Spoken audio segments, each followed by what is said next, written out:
Welcome back to guys, आपके अपने YouTube channel ultimate physics and math में स्वागत है गाइज आपका। आज हम बात करेंगे गाइज, पिछले लेक्चर में हमने बात करी थी कि कैपेसिटर को हम कॉम्बिनेशन किस तरीके से कर सकते हैं, पैरेलल में या फिर सीरीज में। अब हम बात करेंगे कि किसी कैपेसिटर के अंदर एनर्जी जो स्टोर होती है वो किस तरीके से होती है गाइज, कितनी एनर्जी स्टोर होती है एक कैपेसिटर के अंदर, कितनी एनर्जी स्टोर होती है गाइज। ये बहुत ही इंपॉर्टेंट टॉपिक है गाइज, इसका डेरिवेशन आपसे पूछ सकता है कि ड्राइव कीजिए energy store in a capacitor guys. ठीक है, तो सबसे पहले हम बात करते हैं कि भाई कोई कैपेसिटर, सपोज कीजिए लेट हमने क्या किया, एक कैपेसिटर लिया गाइस। ठीक है, एक कैपेसिटर लेते हैं इस तरीके से, हमने क्या लिया, एक कैपेसिटर लिया। हाँ, ये क्या है, अभी तक क्या है कैपेसिटर गाइस, ये अनचार्ज है। क्या है, अनचार्ज है। तो इसको चार्ज करने के लिए क्या करूँगा गाइस, मैं इसमें एक बैटरी लगा दूंगा गाइस। क्या कर दूंगा, कैपेसिटर को चार्ज करने के लिए क्या करते हैं हम उसमें बैटरी ऐड कर देते हैं गाइस। ठीक है, और इस बैटरी को ऐड किया तो इसका जो है पोटेंशियल डिफरेंस वी है गाइस। यहाँ पर इस बैटरी के ये क्या है, पॉजिटिव चार्ज है और ये क्या है, नेगेटिव चार्ज है।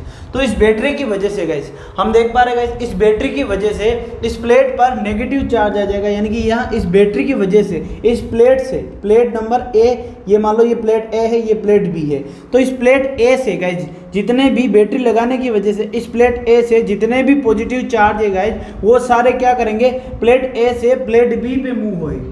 क्या करेंगे गाइज, इस प्लेट ए पर जितने भी चार्ज है पॉजिटिव, वो सारे चार्ज यानी कि यहाँ से इस प्लेट ए से प्लेट बी पर मूव होंगे गाइज। सपोज कीजिए यहाँ पर एक चार्ज आया प्लस, फिर दूसरा चार्ज आएगा, फिर तीसरा चार्ज आएगा, बिट बाय बिट ये क्या होगा, इस प्लेट से ए से चार्ज क्या होते जाएंगे, मूव होते जाएंगे। ठीक है गाइस, तो मूव होते जाएंगे तो यहाँ पर क्या आ जाएगा, ये जब तक मूव होते जाएंगे जब तक इस प्लेट पर चार्ज क्यू चार्ज ना आ जाएगा। ठीक है, और यहाँ पर क्या आ जाएगा, माइनस क्यू चार्ज ना आ जाएगा। ठीक है, तो इसमें इस जब हम देख रहे हैं गाइस कि हाँ ठीक है बैटरी लगाया, तो इस बैटरी लगाने से हमें कैसा पता चलेगा हमने कि भाई इसमें एनर्जी कहाँ स्टोर हुई, कि भाई एनर्जी स्टोर होने के लिए हमें क्या करना पड़ेगा, वर्क डन। तो इसमें वर्क डन कैसे करना पड़ा, देखिए गाइस वर्क डन क्यों करना पड़ा। तो यहाँ पर हम इसको इस तरीके से देख सकते हैं गाइस कि सपोज कीजिए, मतलब यहाँ पर एक बार देखते हैं, वापस बता दें कि ये क्या है, हमारे पास कैपेसिटर है, इसकी ये ए प्लेट है, ये बी प्लेट है। ठीक है गाइस, तो यहाँ से प्लेट ए से हमारे पास जब पॉजिटिव चार्ज प्लेट बी पर आएगा गाइस, कहाँ पर आएगा, ए से पॉजिटिव चार्ज प्लेट बी पर आया, तो जब फर्स्ट चार्ज आया तब तो कोई बात नहीं, सेकंड चार्ज आया तब भी इतना रिपल्सिव फोर्स नहीं लगा।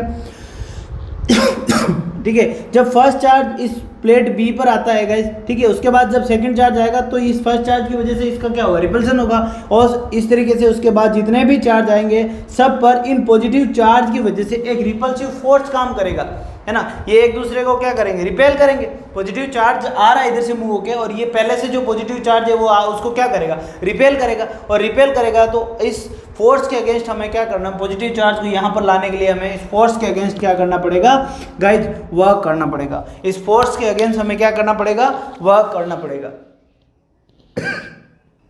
तो इस फोर्स के अगेंस्ट, अब रिपल्सिव फोर्स के अगेंस्ट हमने जितना भी वर्क डन किया वो क्या हो जाएगा, उसकी एनर्जी की फॉर्म में स्टोर हो जाएगा गाइस। ठीक है, तो यहाँ पर हमें पॉजिटिव चार्ज लाने के लिए इसके फोर्स के अगेंस्ट हमें वर्क डन करना पड़ेगा, और वो वर्क डन ही हमारी एनर्जी होगी गाइस। ठीक है, आगे बात समझ में कि भाई जब एक कैपेसिटर के अंदर एनर्जी क्यों आती है गाइस, क्योंकि जब charge plate positive charge plate A से प्लेट बी पर मूव होता है, तो फर्स्ट चार्ज के बाद जैसे ही सेकंड चार्ज आता है तो ये क्या करने लग जाता है, उसको रिपेल करने जाता है, और ये रिपेल फोर्स लगता है, उसके अगेंस्ट हमें इस चार्ज को, पॉजिटिव चार्ज को प्लेट ए से बी पे लाना पड़ेगा, जिसके लिए हमें क्या करना पड़ेगा, वर्क डन करना पड़ेगा। वो वर्क डन ही एनर्जी की फॉर्म में स्टोर होता है गाइस। आगे बात समझ में कि एक कैपेसिटर के अंदर एनर्जी किस तरीके से स्टोर होती है गाइस, और क्यों स्टोर होती है गाइस। आगे बात, चलो गाइस अब हम लिखते हैं गाइस इसको कि हमने क्या किया। ठीक है, तो अब मुझे देखते हैं गाइस हमने क्या लिया। तो ठीक है, क्या लिया हमने, कंसीडर ए पैरेलल प्लेट। ठीक है, हमने क्या कंसीडर किया गाइस, कंसीडर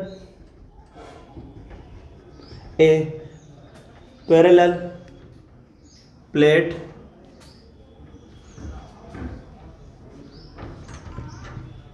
कैपेसिटर। ठीक है, हमने एक पैरेलल प्लेट कैपेसिटर लिया है जो कि इनिशियली क्या है, अनचार्ज है, जो कि कैसा है गाइस, जो कि इनिशियली क्या है गाइस, हमारा अनचार्ज है। ठीक है, कैपेसिटर इनिशियली अनचार्ज, कैसा है हमारा, इनिशियली अनचार्ज है गाइस। ठीक है,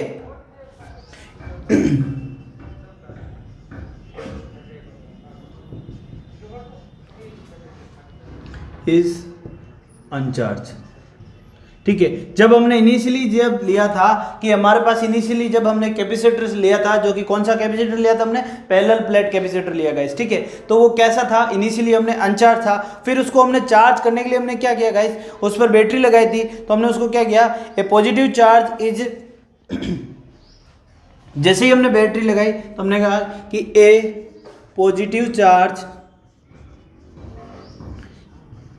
ठीक है, A positive charge is transfer from plate A to plate B. कहां से कहां तक गया guys, transfer from plate A to plate B. कहां तक गया गाइस, प्लेट ए से प्लेट बी तक गया। यानी कि जो पॉजिटिव चार्ज है हमने वो कहां से कहां तक ट्रांसफर किया, वो प्लेट ए से प्लेट बी तक गया। कैसे, बिट बाय बिट, ठीक है, बिट बाय बिट, ठीक है, बिट बाय बिट, 1 by 1, ठीक है। तो कैसे ट्रांसफर हुआ, बिट बाय बिट ट्रांसफर हुआ गाइस, ठीक है। एंड वर्क डन, जो वर्क डन करना पड़ा गाइस, जो, ठीक है, हमें इस पॉजिटिव चार्ज को प्लेट ए से प्लेट बी तक लाने में जो हमें वर्क डन करना पड़ेगा, A work done is transferring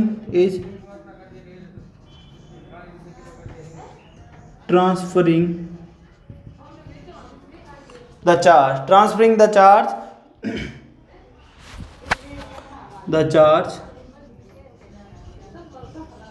अब चार्ज ट्रांसफर करेंगे कहां से, ए प्लेट से बी प्लेट तक। जो ट्रांसफर करने में इलेक्ट्रोस्टैटिक फोर्स के अगेंस्ट जो हमें, रिपल्सिव फोर्स के अगेंस्ट जो हमें वर्क डन करना पड़ा, वही इसकी क्या हो जाएगी, पोटेंशियल एनर्जी हो जाएगी, वो सॉरी वही इसकी क्या हो जाएगी, स्टोर एनर्जी हो जाएगी, ठीक है। तो हम लिखते हैं the charge from and work done is transferring transferring the charge from plate A to plate B, plate A to plate B guys. तो प्लेट A से प्लेट B में लेके जाएंगे चार्ज, तो उसमें जो वर्क डन किया गया गाइस, तो ये ड्यू टू द, किसकी वजह से हुआ ये work done, due to the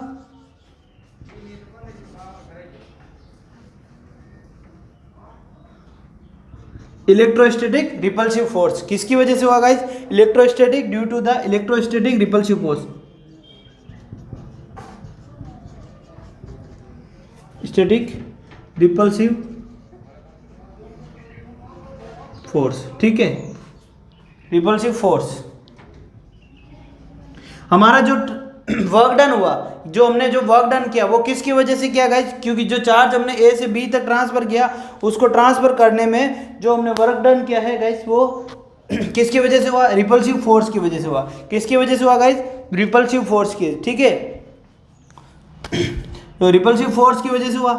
तो अब हम लिखते हैं गाइस कि मान लो, सपोज कीजिए कि अब ये जो चार्ज, जैसे जैसे चार्ज बढ़ रहा है गाइस, वैसे वैसे एनर्जी, इसकी पोटेंशियल डिफरेंस भी बढ़ रहा है। जैसे जैसे चार्ज बढ़ेगा वैसे वैसे पोटेंशियल डिफरेंस भी बढ़ेगा। तो हम बोल सकते हैं गाइस कि पोटेंशियल जो है एनर्जी, जो पोटेंशियल इंक्रीजेस, यानी कि अब जैसे जैसे चार्ज बढ़ेगा, bit by bit charge transfer हो रहा, तो जैसे जैसे चार्ज बढ़ेगा वैसे वैसे पोटेंशियल भी क्या, पोटेंशियल डिफरेंस जो है, पोटेंशियल वो भी क्या हो जाएगा, इंक्रीज होता जाएगा। जो पोटेंशियल डिफरेंस है वो भी क्या हो जाएगा, potential is increasing, potential increase,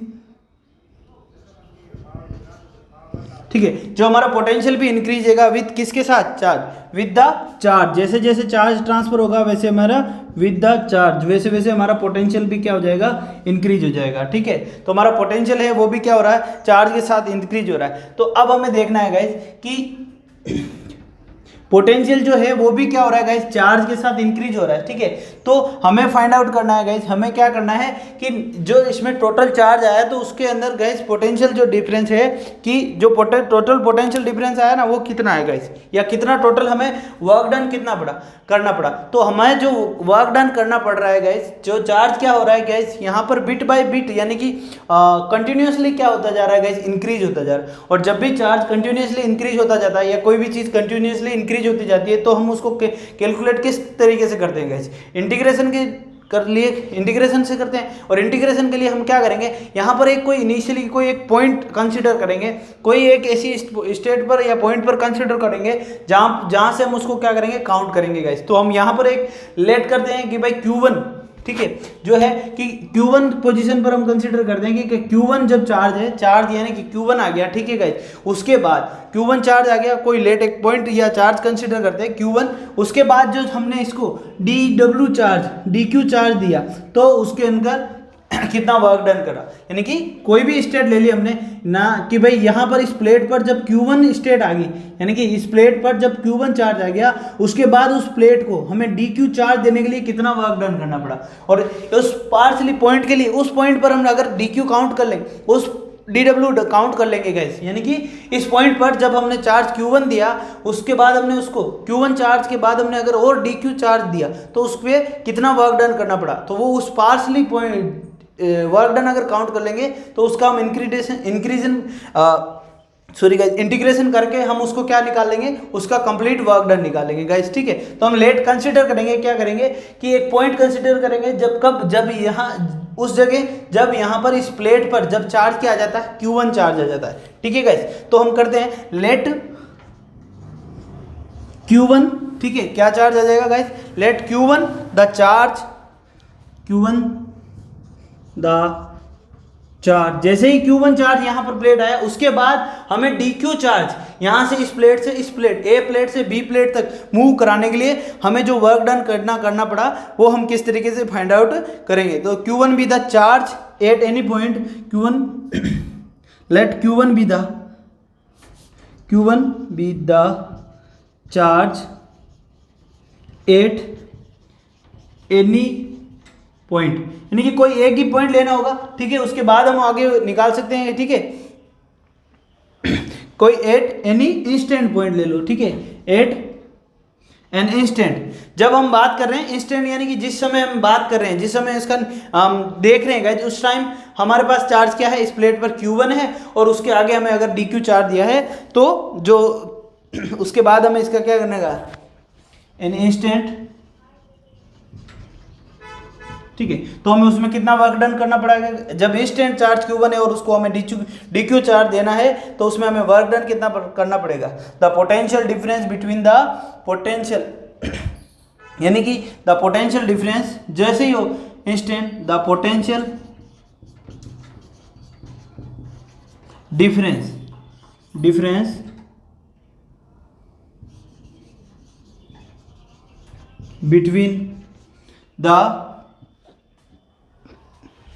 between the plate, ठीक है। जो प्लेट है हमारी, उनके बीच में जो पोटेंशियल होगा, वो क्या होगा गाइस, एट दिस मोमेंट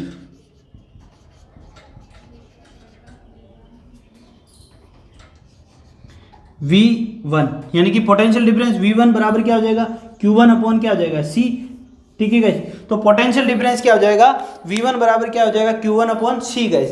तो किसी भी इंस्टेंट पॉइंट के लिए हमें क्या करना है कि कंप्लीट वर्क डन करना है। और वर्क डन क्या हो जाए, जैसे कि चार्ज क्या है गाइस, यहाँ पर बढ़ता जा रहा है, वैसे वर्क डन का भी क्या है, इनिशियल कंटिन्यूसली क्या जाएगा, बढ़ता जाएगा गाइस।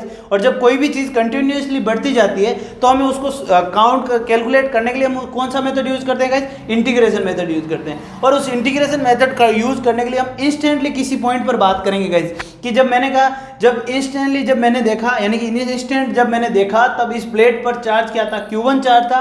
और अब मुझे इस प्लेट को DQ और चार्ज देने के लिए मुझे और कितना जो वर्क डन करना पड़ेगा, वो मैं काउंट करूंगा गाइस, ठीक है। तो और वो उस वर्क डन का फिर मैं इंटीग्रेशन करूंगा, तो मेरा कंप्लीट वर्क डन आ जाएगा गाइस, ठीक है। तो मैंने कहा कि जब मैंने इंस्टेंट चार्ज देखा, मैंने जब इंस्टेंटली देखा किसी पॉइंट पर, तो उस टाइम इस प्लेट पर जो चार्ज था वो क्या था गाइस, Q1 था, ठीक है। तो उस वजह से अब मैं देखूंगा, जब उस टाइम चार्ज Q1 था, तो इन दोनों प्लेट के बीच में पोटेंशियल डिफरेंस कितना है, क्योंकि चार्ज जैसे जैसे बढ़ता जाएगा, वैसे वैसे इनका पोटेंशियल डिफरेंस भी क्या है गाइस, वो भी चेंज होता जाएगा गाइस। तो मैंने देखा कि इसका पोटेंशियल डिफरेंस कितना है, तो पोटेंशियल डिफरेंस V1 बराबर कितना हो जाएगा guys, Q1 upon C guys, Q1 upon C, ठीक है। तो पोटेंशियल डिफरेंस हो गया। फिर हम बात करेंगे guys the amount of work done, यानी कि जो वर्क डन है वो कितना हुआ इस DQ चार्ज को ट्रांसफर करने के लिए, वो लिखते हैं, ठीक है। तो यहां पर हम लिखते हैं ठीक है, यहाँ तक आप नोट कर लीजिएगा।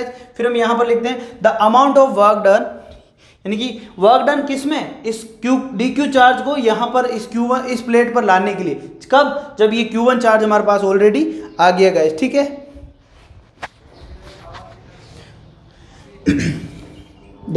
ठीक है गाइस, तो हम लिख देते हैं the amount of work done, तो the amount of work done in transferring क्या है, द अमाउंट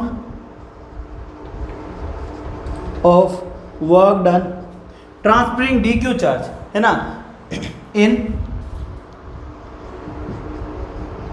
ट्रांसफरिंग कितना चार्ज, डी क्यू चार्ज, कौन सा कितना चार्ज ट्रांसफर कर रहे हैं हम, डी क्यू चार्ज। तो डी क्यू चार्ज को ट्रांसफर करने में जो हमें वर्क डन करना पड़ेगा, ठीक है, तो हमें वो वर्क डन कितना होगा गाइस, तो डी डब्ल्यू क्या हो जाएगा, तो डी डब्ल्यू इक्वल टू क्या हो जाएगा, V1, क्योंकि इनिशियली जब हमने देखा था उस टाइम पोटेंशियल क्या था, V1 था, पोटेंशियल इंटू डी क्यू, ठीक है, V1 डी क्यू आ जाएगा गाइस यहाँ पर, ठीक है, V1 डी क्यू, ठीक है गाइस, तो पोटेंशियल कितना था, V1 डी क्यू गाइस, ठीक है, तो यहाँ पर क्या आ गया, V1 डी क्यू, तो V1 हमने यहाँ पर लिखा गाइस, V1 कितना है, तो डी डब्ल्यू इक्वल टू क्या आ जाएगा, V1 Q1 upon C D Q guys, ठीक है।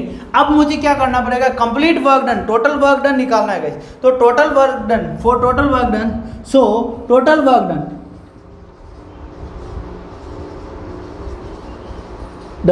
इज, अब टोटल वर्क डन निकालना है गाइस, जैसे ही टोटल वर्क डन निकालना है गाइस, मैं इसको रफ कर रहा हूं, तो टोटल वर्क डन निकालने के लिए गाइस मुझे क्या करना पड़ेगा, अब इसका इंटीग्रेशन करना पड़ेगा, क्या करना पड़ेगा गाइस, मुझे इसका इंटीग्रेशन करना पड़ेगा, ठीक है गाइस।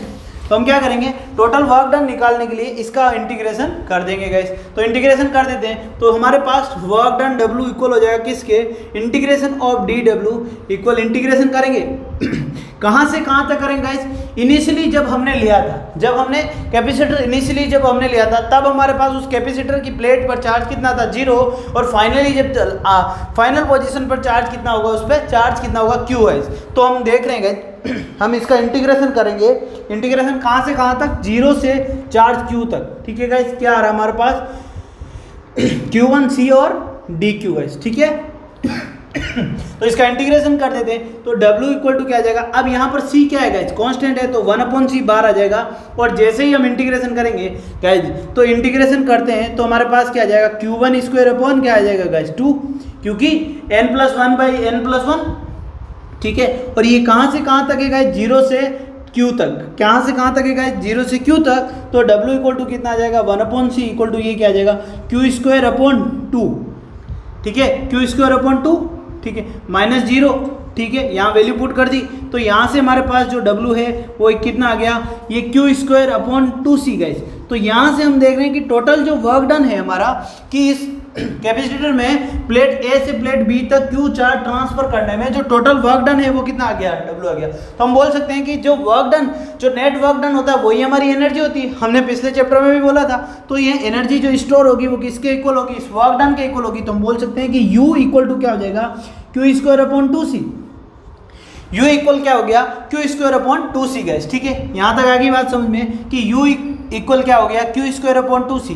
अब हमें पता है गाइस Q इक्वल टू क्या होता है, CV, क्या होता है, Q इक्वल टू CV होता है। तो हम बोल सकते हैं ये वैल्यू अगर इसमें पुट करते हैं U में, तो U equal to Q equal to क्या होता है, CV। तो ये C² V² अपॉन नीचे क्या आ रहा है गाइस, 2C।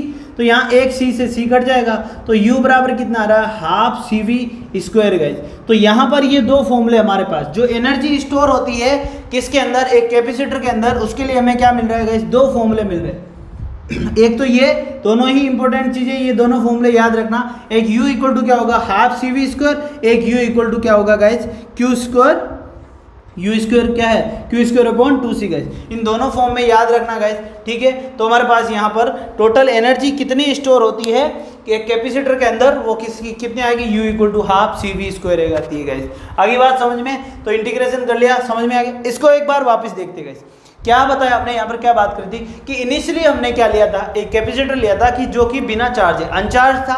फिर हमने क्या किया, उसको चार्ज किया। उसको चार्ज करने के लिए हम क्या लगाते हैं, बैटरी लगाते हैं। और उस बैटरी की वजह से गाइस हम देख रहे हैं कि इसके कैपेसिटर के प्लेट A से जितना भी, इस प्लेट A से क्या करेगा, पॉजिटिव जो चार्ज है वो कहाँ मूव करेगा, प्लेट A, कैपेसिटर की जो इस प्लेट A है वहाँ से पॉजिटिव चार्ज कहाँ मूव करता है, प्लेट B पर। तो सब फर्स्ट चार्ज मूव करता है तब तो उस पर कोई रिपल्शन नहीं करता, कोई प्रॉब्लम नहीं। लेकिन जैसे ही सेकंड चार्ज आता है तो उस पर ये जो फर्स्ट चार्ज है, जो पहला जो चार्ज, उस पर जो पहले इस प्लेट पर जो पहले से जो पॉजिटिव चार्ज है वो क्या करेगा, उसको रिपेल करेंगे। तो जैसे जैसे हमें चार्ज लाने पड़ेंगे, बढ़ाने पड़ेंगे, तो कॉन्स्टेंटली हमें वर्क डन भी बढ़ाना पड़ेगा। तो हम कह रहे हैं कि जैसे जैसे चार्ज बढ़ेगा वैसे वैसे हमारा वर्क डन भी बढ़ता जाएगा, क्योंकि रिपल्सन बढ़ता जाएगा तो हमें वर्क डन भी बढ़ाना पड़ेगा। तो वर्क डन भी क्या आएगा,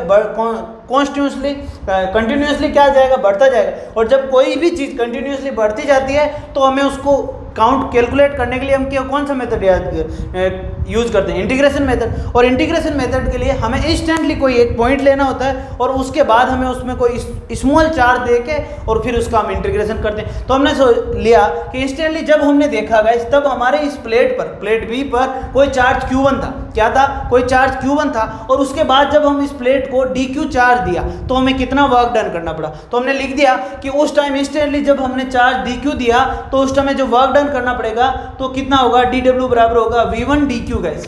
ठीक है, V1 क्या है, पोटेंशियल डिफरेंस है जब कहाँ Q1 की बात करते हैं गाइस। ठीक है, तो dW बराबर Q1/C dW आ गया।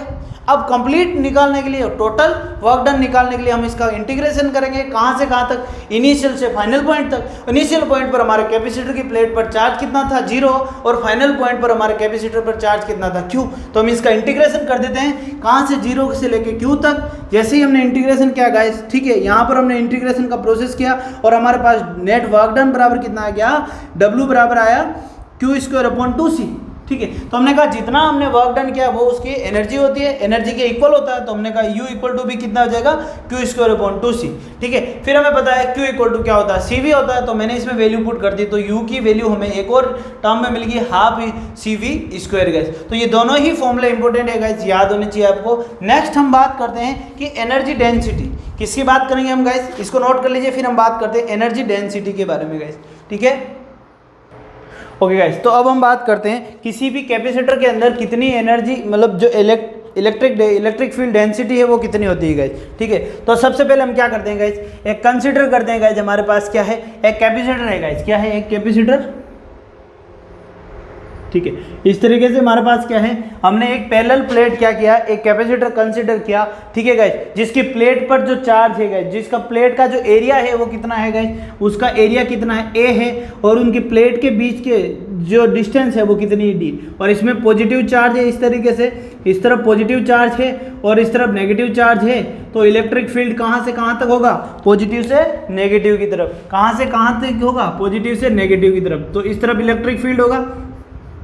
तो इलेक्ट्रिक फील्ड डेंसिटी हमें फाइंड आउट करनी होगी। तो इसमें अंदर इलेक्ट्रिक फील्ड होगा, तो वो अंदर इलेक्ट्रिक फील्ड कितना होगा गाइज, ये हमने पिछली क्लास में भी बात की थी और उससे पहले भी हमने बात करी थी कि अंदर इलेक्ट्रिक फील्ड कितना होता है गाइज। ठीक है, तो अंदर होता है σ/ε0 गाइज। ठीक है, तो चलो हमें क्या निकालना है, एनर्जी डेंसिटी निकालनी है गाइज। तो सबसे पहले हमने क्या कंसिडर किया, consider a capacitor with A, consider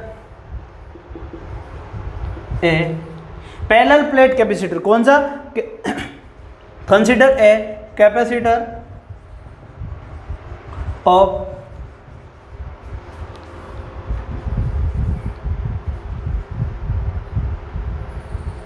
कैसा कैपेसिटर हमने कंसिडर किया, जो है पैरेलल प्लेट का क्या है। ठीक है,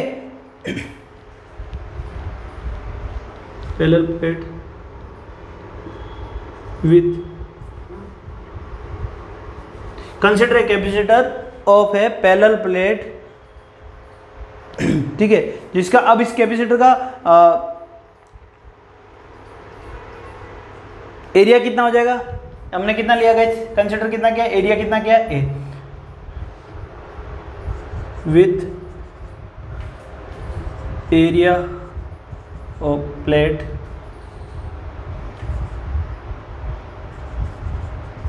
मीन्स ए एंड सेपरेशन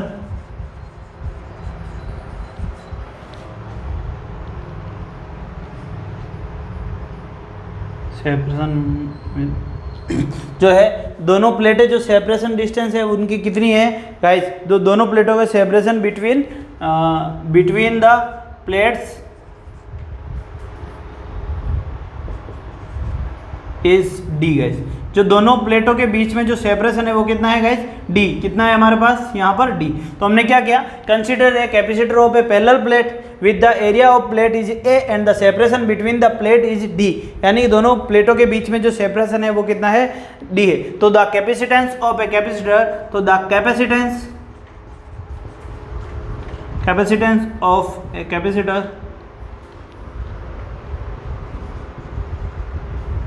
जो कैपेसिटर है हमारा उसका कैपेसिटेंस कितना हो जाएगा गाइस, सी जो है हमने पिछली क्लास में कैपेसिटेंस की जो कैपेसिटर फाइंड आउट की थी, ए एप्सिलॉन नॉट अपॉन क्या हो जाएगी गाइस, डी।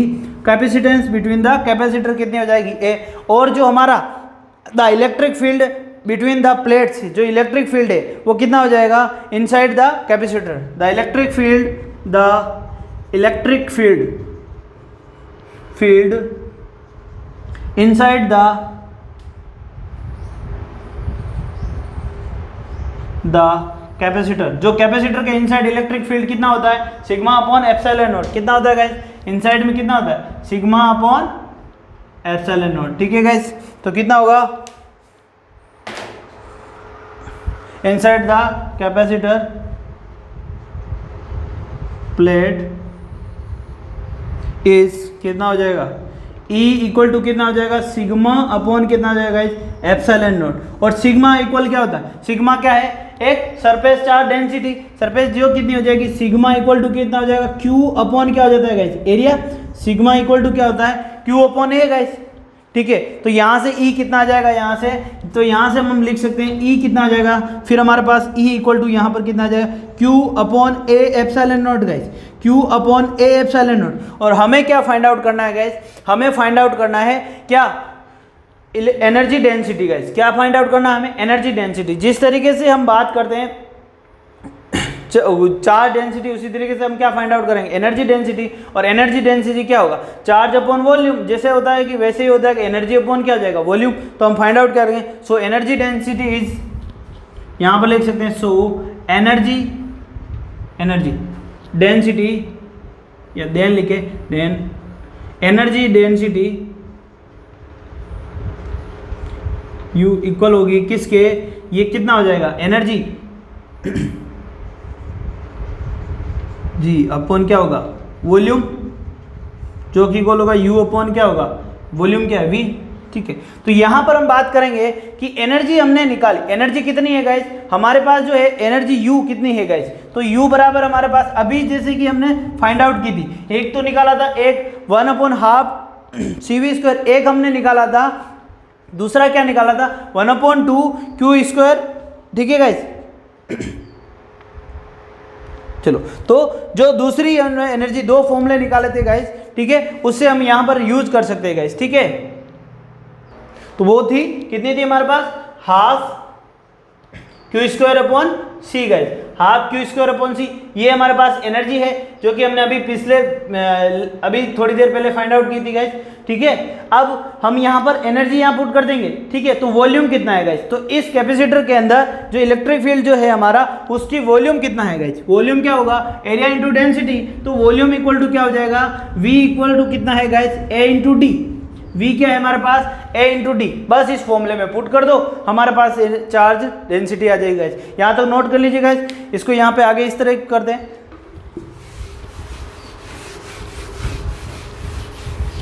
चलिए गाइस, तो अब देखते हैं हमारे पास एनर्जी क्या है, U इक्वल टू क्या है। ठीक है, तो हम देखें डेंसिटी जो है, चार्ज डेंसिटी U क्या है गाइस, यहाँ पर हाफ Q² अपॉन क्या है गाइस, C। नीचे वॉल्यूम कितना है गाइस, AD। वॉल्यूम क्या है गाइस, AD। तो इसको हम लिख सकते हैं, ये क्या आ जाएगा, U इक्वल टू क्या आ जाएगा, half Q² upon C AD guys. ठीक है, यहाँ तक। अब C कैपेसिटेंस जो है, हमने अभी कैपेसिटेंस निकाली थी गाइस, कैपेसिटेंस हमने निकाली थी A epsilon not upon D। तो कैपेसिटेंस लिख देते हैं, तो म्यू इक्वल टू की U इक्वल टू कितना आ जाएगा, 1/2 Q² अपॉन C क्या था, कैपेसिटेंस जो था क्या, A epsilon not upon D guys. तो वो हो जाएगा A epsilon not upon D into side में क्या चल रहा है गाइस, AD। तो यहाँ पर हम देख पा रहे हैं गाइस क्या, कि D से D कट जाएगा, यहाँ से D से D कट गया, तो पीछे क्या बच गया गाइस, ये आ गया हमारे पास half Q² upon A² epsilon naught. ठीक है गाइस, ये आ गया। अब देखते गाइस, हमारे पास ये क्या हो गया, क्यू स्क्वायर अपॉन ए स्क्वायर। तो क्यू स्क्वायर सिग्मा बराबर क्या है, क्यू अपॉन ए, तो ये क्या हो जाएगा, क्यू स्क्वायर अपॉन ए स्क्वायर क्या हो जाएगा, सिग्मा एप्सिलॉन नॉट। ये सिग्मा बराबर क्या हो जाएगा, क्यू अपॉन ए, तो ये यूज में ले लेते हैं गाइस, तो ये क्या हो जाएगा, क्यू स्क्वायर, ये वाला पोर्शन जो है हमारे पास क्या हो जाएगा, सिग्मा, ये हो जाएगा क्या, सिग्मा। तो इसको हम लिख देते हैं, ये हो जाएगा u इक्वल टू कितना, हाफ सिग्मा स्क्वायर अपॉन क्या आ रहा है गाइस, एप्सिलॉन नॉट। ठीक है, अब हम क्या कर सकते हैं, एप्सिलॉन नॉट को, एनर्जी इक्वल टू क्या है, सिग्मा अपॉन एप्सिलॉन। ठीक है, तो मैं क्या कर रहा हूँ, एप्सिलॉन नॉट को ऊपर नीचे मल्टीप्लाई कर रहा हूँ। ठीक है, एप्सिलॉन नॉट को ऊपर नीचे मल्टीप्लाई कर रहा हूँ, तो ये क्या हो गया, u इक्वल टू क्या हो गया, 1/2 sigma square epsilon square into epsilon not. तो ये क्या हो गया, अब ये देखिए गाइस, क्या ये सिग्मा, ये वाला पोर्शन जो है E इक्वल टू क्या है, सिग्मा अपॉन एप्सिलॉन, तो ये क्या हो जाएगा, ई स्क्वायर, बस इसको लिख देते हैं गाइस। तो हमारे पास क्या हो जाएगा, u इक्वल टू क्या हो जाएगा यहाँ पर, half epsilon not into E square guys. तो ये हमारे पास आ गई एनर्जी डेंसिटी गाइस। ठीक है, तो एनर्जी डेंसिटी अगर आपसे पूछा जाए तो कितनी हो जाएगी, half epsilon not E square guys, half epsilon not E square guys. ठीक है, आगे एनर्जी डेंसिटी नोट कर लीजिए गाइस। तो यहाँ पर हमारा चैप्टर लगभग कंप्लीट हो गया गाइस, न्यूमेरिकल बचेंगे गाइस। नेक्स्ट वीडियो में हम इसके एग्जाम्पल वगैरह देखेंगे गाइस, चैप्टर के जितने भी है। ठीक है गाइस, मिलते हैं नेक्स्ट वीडियो में, तब तक के लिए बाय बाय गाइस। आ गया वैसे समझ में गाइस, क्या किया आपने कि एनर्जी डेंसिटी फाइंड आउट करनी थी। तो जो जो चीज़ें अब तक हमने इस चैप्टर में जितनी भी अब तक पढ़ी उन सबको बस मिला के हमने क्या किया है, यूज करके एनर्जी डेंसिटी निकाल ली। बस यहाँ पर हमने सिर्फ एनर्जी जो आज का फॉर्मूला नया है वो है, बाकी सिग्मा जो था पुराना था, ई भी पुराना था, वो सारी यूज करके हमने यहाँ पर काम में लिया है गाइस। ठीक है, कैपेसिटेंस हमने पिछले वीडियो में निकाली थी। ठीक है, इससे पहले में ओके गाइस, बाय बाय।